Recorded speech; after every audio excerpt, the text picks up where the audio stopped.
নাম বলো তোমার। ফুজাইল আহমেদ। কোন ক্লাসে পড়ো? ক্লাস 11। তোমাকে 5টি কোশ্চেন করা হচ্ছে কেমিস্ট্রি থেকে, হ্যাঁ। অজৈব বেঞ্জিন কাকে বলা হয়? বোরাজুল বোরাজিন। সংকেত বলতে পারো?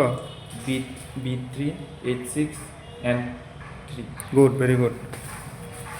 তারপরে বলো, তরল হিলিয়াম আমরা জানি শীতক হিসাবে ব্যবহৃত হয় বা কুলার হিসাবে ব্যবহৃত হয়। এর তাপমাত্রা কত? 4.2 কেলভিন। কেলভিন। আর সেলসিয়াসে নিলে হয় -268.93 ডিগ্রি সেলসিয়াস। কেমন? সবচেয়ে অধিক গলনাঙ্ক বিশিষ্ট ধাতুর নাম? টাংস্টেন। কত তাপমাত্রাটা? গলনাঙ্কটা কত এটা?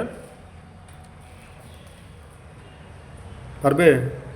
3414, 3414 ডিগ্রি সেলসিয়াস।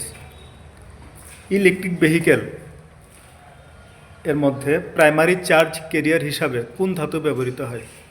ব্যাটারি চালিত গাড়ি আর কি। লিথিয়াম। লিথিয়াম। 1 গ্রাম গোল্ড বা একটা চালের মতো স্বর্ণকে যদি আমি পিটিয়ে পাতলা পাতে পরিণত করি, তাহলে কতটুকু এরিয়ার পাত পাওয়া যাবে, শীট পাওয়া যাবে? 1 metre square. Good, very good.